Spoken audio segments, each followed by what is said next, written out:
Welcome back, journalists. I'm glad you're still with me. This is week 2 of our journalism and broadcasting course in the summer. Today we're talking about author's purpose because this is something we're going to be talking about throughout the rest up until week 5 when we actually record our own broadcasting. But today we're going to take it week by week. Just today and this week we are going to talk about entertaining our audience. When we talk about author's purpose and when we talk about entertainment, we have to talk about pie first. Now, this isn't the pie you're thinking about. This is pie as in persuade, inform, and entertain. So when we think about writer's or author's purpose, we think about why did the author write this text? And when we begin to write our own writing pieces, we have to think about what is it that we're actually trying to convey to our audience. Because if you don't think about that first and what you're trying to get across to your audience, you're going to run into problems. You're going to run into the problem with is it part persuasion? Is it part informing? And sometimes it can be a mixture of the two. Can it be part entertainment? It could possibly be all three in a way.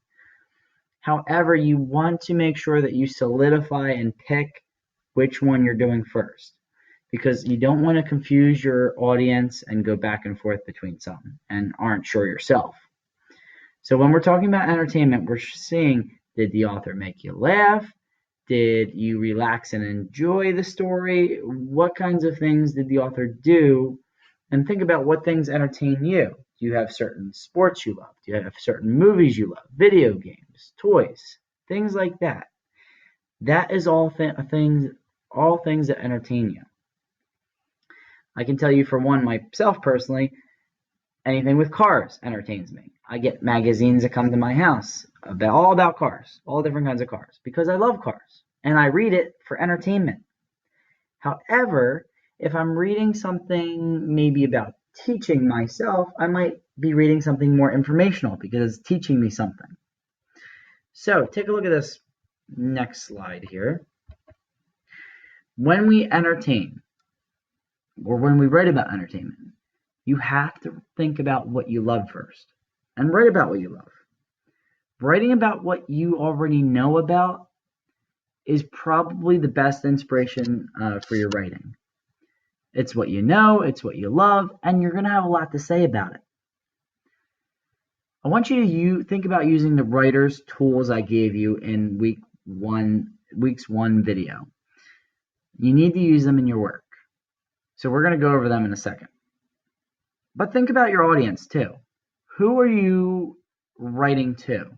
Are you writing to an audience that, for example, loves cars, loves sports, is a Disney buff, really likes the Disney movies, anything Disney? Think about who you're writing to, because those are the people that are going to be honing in on your article and reading it. And think like your audience as well. What would your audience like to read? Is it going to be funny? Is it going to be entertaining for them? Or are they going to give up halfway through and say, wow, this is boring? You don't want that to happen either. So we're going to avoid all that because you're going to be a really great journalist. But you have to think about the following things, especially in this piece I'm about to show you. I'm going to show you an example of a piece of work from the Downing Digest we have at Downing School. And all of our journalists there do a fabulous job. This is just currently from this past group that just left us. So I want you to think, when I'm reading this to you and when you're looking at this on the page, what was the author's purpose? And did she use any writing tools that you saw in last week's video? And was there enough information provided to the audience? So I'm going to click over to it real quick. And this is our Downing Daily newspaper we begin to do. And that's saying that you're not on here. Let's say maybe you're on here now. Okay, you should be seeing the screen now. So this is the Downing Daily, and these are some of the articles that students write about. And you can see that they are all different things right on the front page.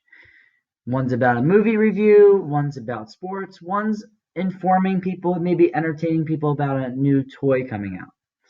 So I'm going to take a look at Caitlin Worrells over here, and she wrote a great article about Cosmo, which was an amazing new toy in February because she wanted to review it right after Christmas time.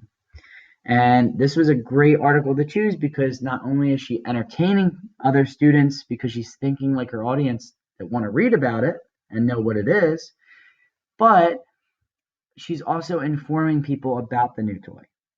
So let's take a look and see if she has any of these writing tools within her work. So here it is.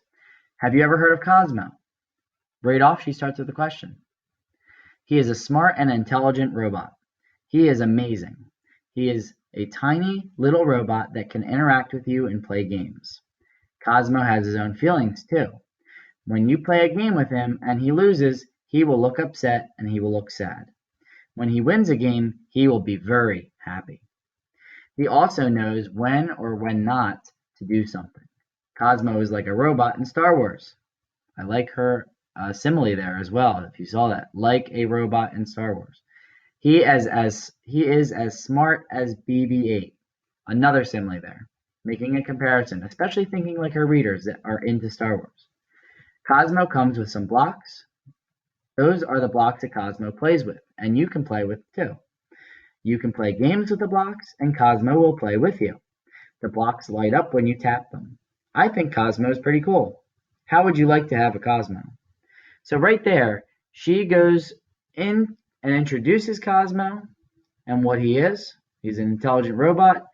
She tells a little bit about what he does. She goes into detail about kind of what he is like to compare it because maybe students don't have Cosmo, so they might want to know what is he like. And she also goes into details about how you can interact with Cosmo. This is definitely entertaining, and this is definitely informing if you already have tried to figure that out yourself. I'm going to go back to our screen over here for a second. Her purpose, entertaining, informing. She definitely used the writing tools that we've mentioned.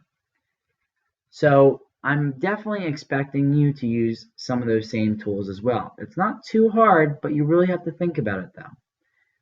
And was there enough information provided? I hope you agree that there was. There was definitely adequate information, at least, to inform people and entertain people and make them want to read it.